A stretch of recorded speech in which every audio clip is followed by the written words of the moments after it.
शिष्टमंडळामध्ये सर्व प्रमुख नेत्यांनी जे प्रश्न मांडले त्याच्यावरती अधिक माहिती घेण्यासाठी, विचार करण्यासाठी निवडणूक आयोगाला वेळ हवाय. चर्चा अपूर्ण आहे.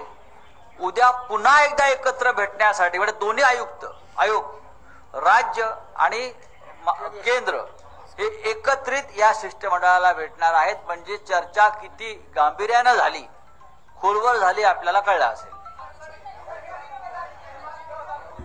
देखिए, बात ऐसी है, आज महाराष्ट्र के प्रमुख नेता जैसे कि शरद पवार जी, उद्धव ठाकरे जी, राज ठाकरे जी, बाळासाहेब थोरात जी, जयंत पाटिल जी, सुभाष लांडे भारतीय कम्युनिस्ट पार्टी के, अजीत नवले मार्क्सवादी कम्युनिस्ट पार्टी, मुंबई कांग्रेस के अध्यक्षा वर्षा गायकवाड़, रईस शेख समाजवादी पार्टी, दिस ऑल पार्टी डेलीगेशन आज महाराष्ट्र के मुख्य निवडणूक अधिकारी चोकलिंगम साहब से मिलने गए थे.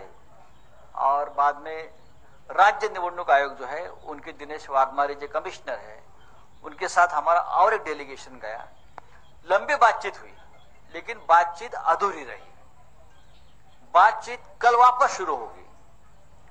कल यही डेलीगेशन फिर एक बार दिनेश वाघमारे जी और चोकलिंगम जी एक साथ बैठेंगे और हमारी बात सुनेंगे और जो आज प्रश्न हमने उपस्थित की है उस बारे में कल वो जवाब देंगे. तो कल हम वापस आपसे मिलेंगे और आपको अवगत किया जाएगा कि कल कितना बजे हमको डेलीगेशन के साथ मिलना है.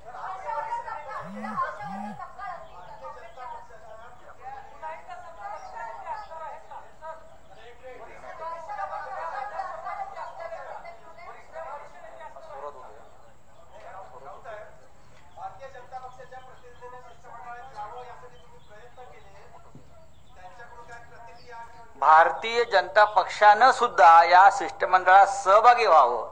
कारण निवडणुका निष्पक्ष पारदर्शक पद्धतीने व्हाव्या ही सगळ्यांची गरज आहे. जसं तृणमूल काँग्रेस जिथे राज्य करते बंगालमध्ये, तिथे भारतीय जनता पक्षाचे लोक निवडणूक आयोगाला भेटून हीच मागणी करतायत. केरळमध्ये भारतीय जनता पक्ष हीच मागणी करताय. कर्नाटकमध्ये भारतीय जनता पक्ष हीच मागणी करते. त्याच मागणीसाठी आम्ही सुद्धा निवडणूक आयोगाला भेटत असताना नाहीये. दिस इज नॉट पॉलिटिकल डेलिगेशन. आम्ही सगळे एकत्र आहोत. देशाचं संविधान आणि लोकशाही यानुसार निवडणुका व्हाव्यात आणि पारदर्शक पद्धतीने व्हाव्यात ही सगळ्यांची गरज आहे.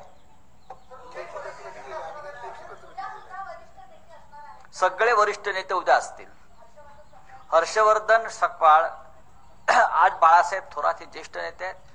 केंद्रीय काँग्रेस नेतृत्वानं ज्यांची नेमणूक केली या डेलिगेशन मध्ये ते या शिष्टमंडळामध्ये आहेत. माझं त्या संदर्भात काँग्रेस नेत्यांशी चर्चा झाली होती. धन्यवाद.